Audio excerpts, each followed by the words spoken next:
Okay, all you Ford enthusiasts, Carter 4907. It's an X pump.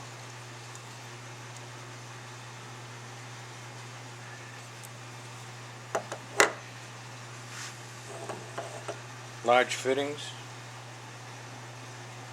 Fits 70 and 71 Cougars, Torinos, big Fords, Mustangs, all with the 429.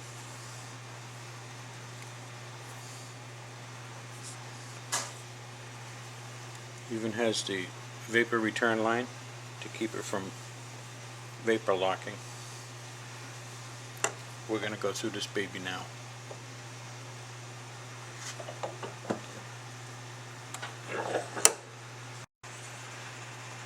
I like to remove all the fittings.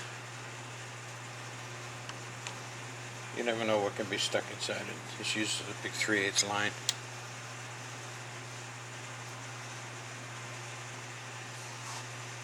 Remove all your screws. Be careful on the last one.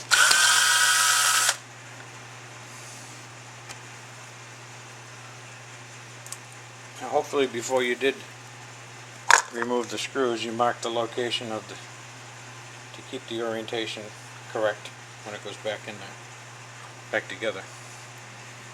Remove these two screws.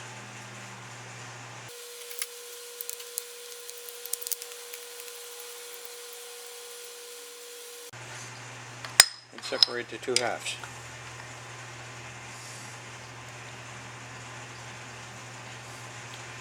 Where I'm going to be bead blasting this, I stick the screws back in. Fill up the holes once I get to clean the screws too. Remove the pulsator diaphragm. These are 3 valves on this particular one. 2 on the inlet, 1 on the outlet. So you can pull in gobs of fuel, but you can only push out a little bit. Still moves plenty of fuel.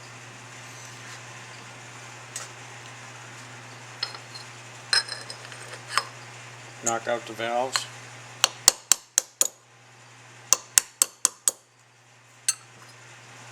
Do not reuse these pieces.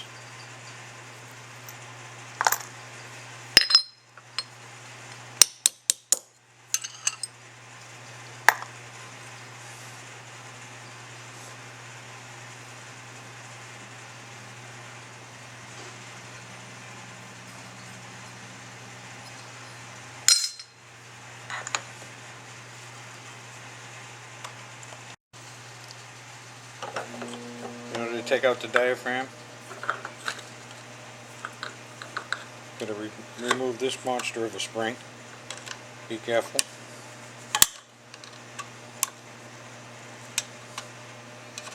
I always have trouble with these.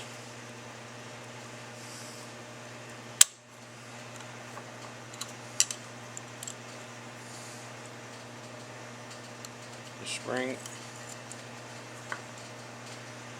and the seat for the spring.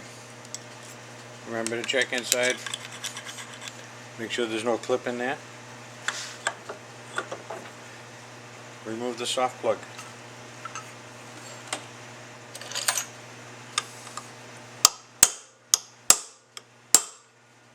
I like to cut off that extra piece of casting. The only reason it's there is to hold this down. And the new plug gets pressed in, so there's no need of it.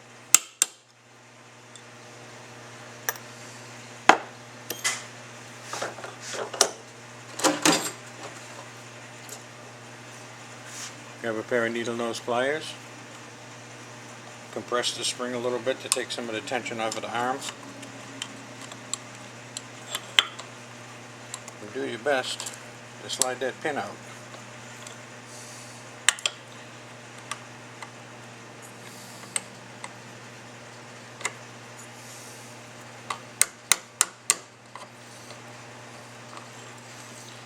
Sometimes the very end of this, the hole gets a little crushed.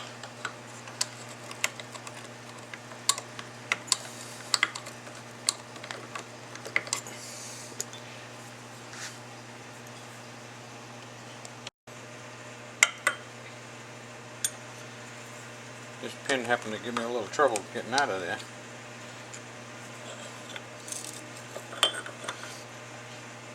Compress this diaphragm a little bit and slide the arm out.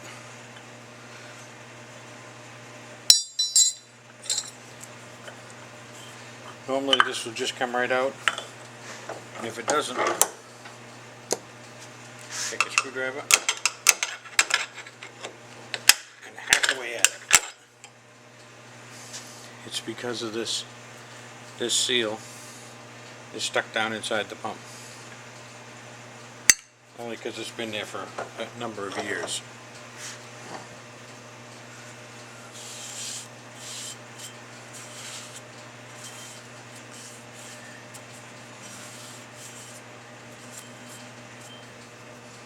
And we're ready for the bead blaster.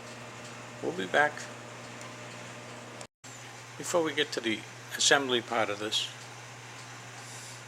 on this pump, I want to explain a couple of things. This is the original diaphragm that came out of this pump. This part here is not a plastic thingy, it's a rubber seal. It's the oil seal. When it goes bad, you end up with oil on this side of the diaphragm, and it pumps out through the vent hole on the body. This particular seal, as you can notice right in here, there was a lot of oil up in the top of this when I took it apart. You remember back in the disassembly part. That's why this went bad. These particular pumps have a real heavy spring in it. This spring controls the pressure.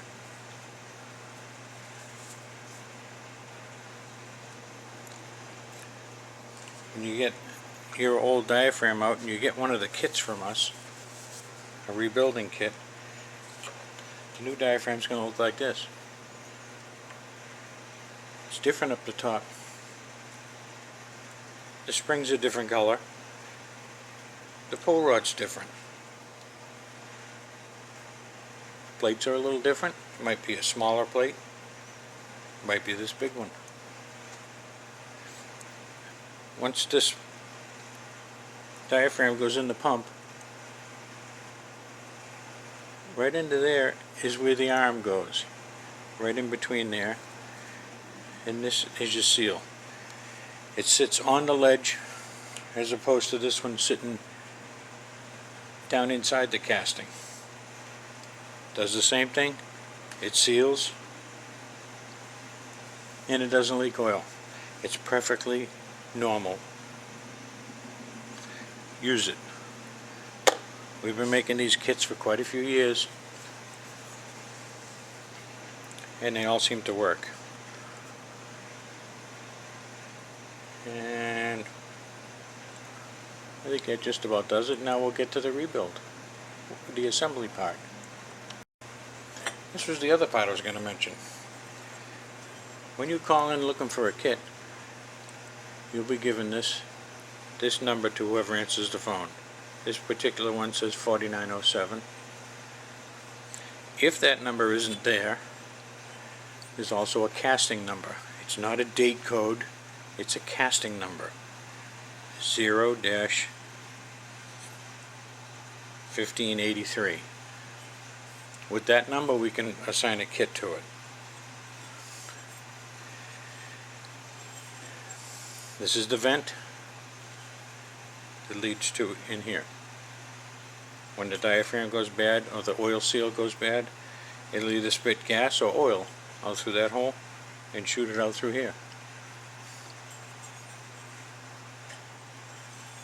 And like I mentioned before, this is an X pump, which is the performance.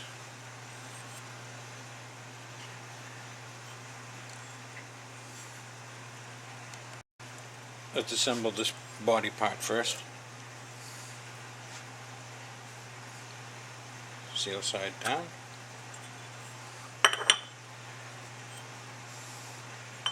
You want to lean on this.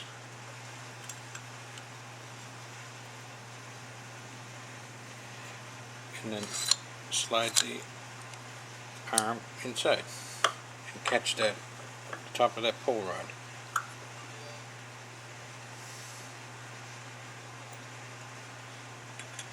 Insert the pin.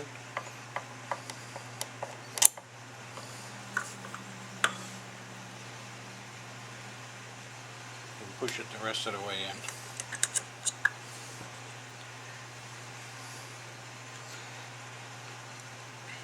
Now this plug has two different diameters on it.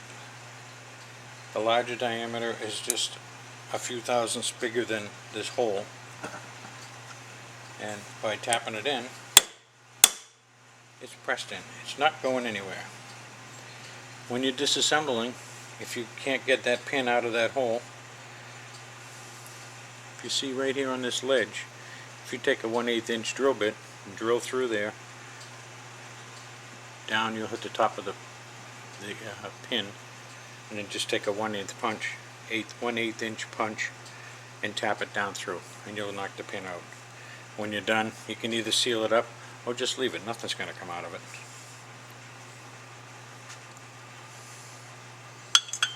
Time for some valves. This particular pump uses 3 valves.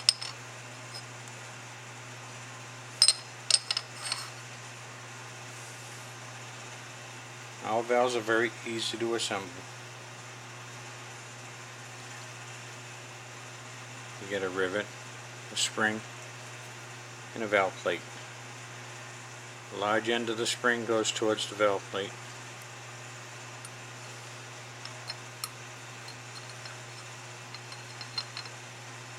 Set it in the hole.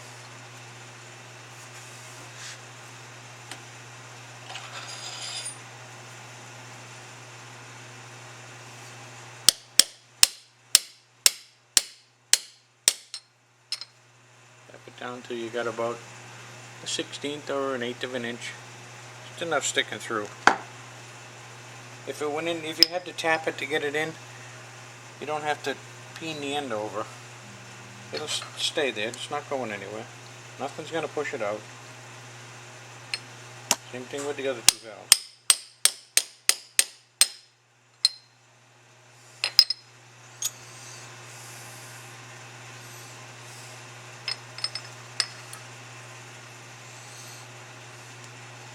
If the valves go down real easy, you don't have to tap them.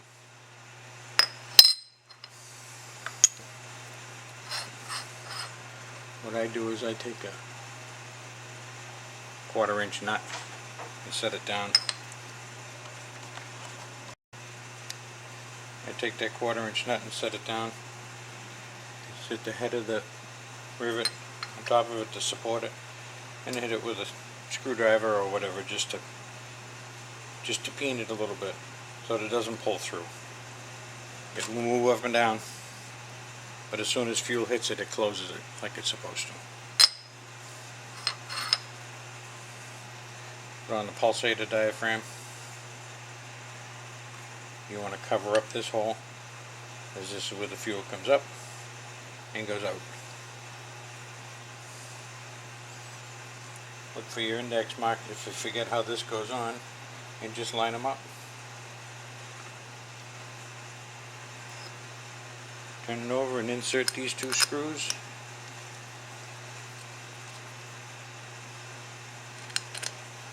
And tighten them up.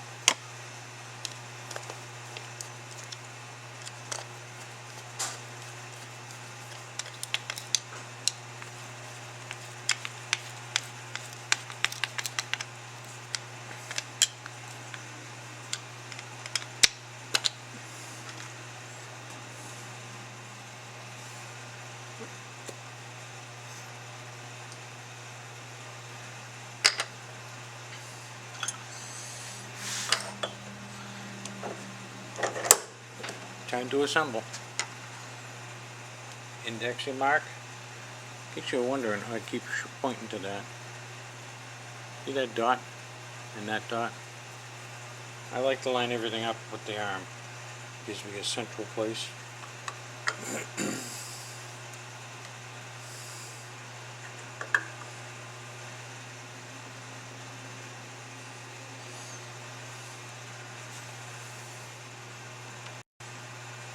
Time to install the screws. Get 2 of them caught.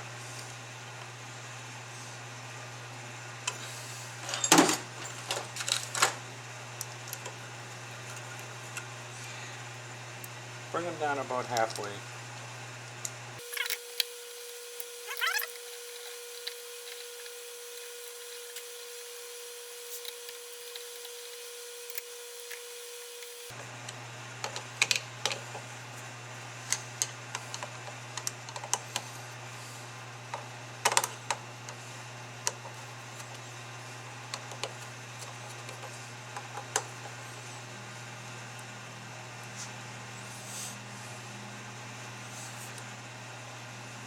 At this point, it's time to preload the diaphragm. Pull it up. You'll notice it pulls the diaphragm down. On Carter pumps, it has to happen. More so, no, not more so, it just has to happen. You always want to preload the diaphragm.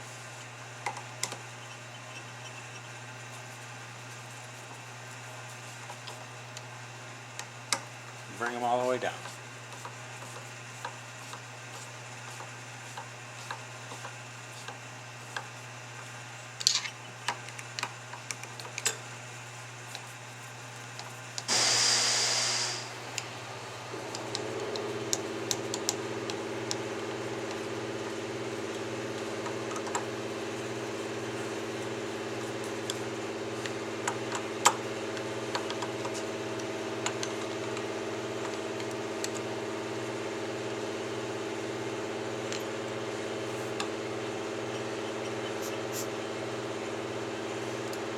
Test it. Hold your thumb over the inlet. Try to pull up on the arm and you'll feel it sucking your thumb in. With the outlet, you have to block off that return and the outlet. Let go of the arm.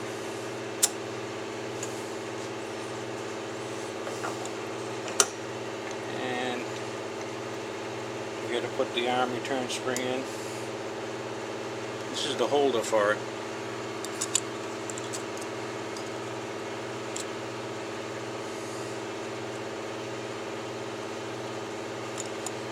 This is probably the most difficult part of this whole thing.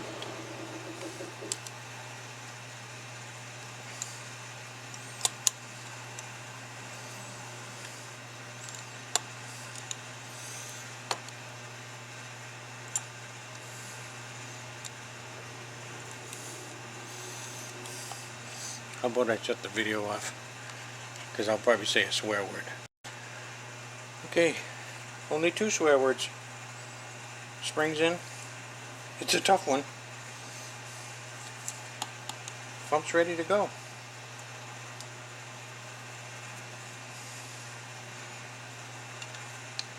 If you have to use any sealant on the threads, don't use Teflon tape.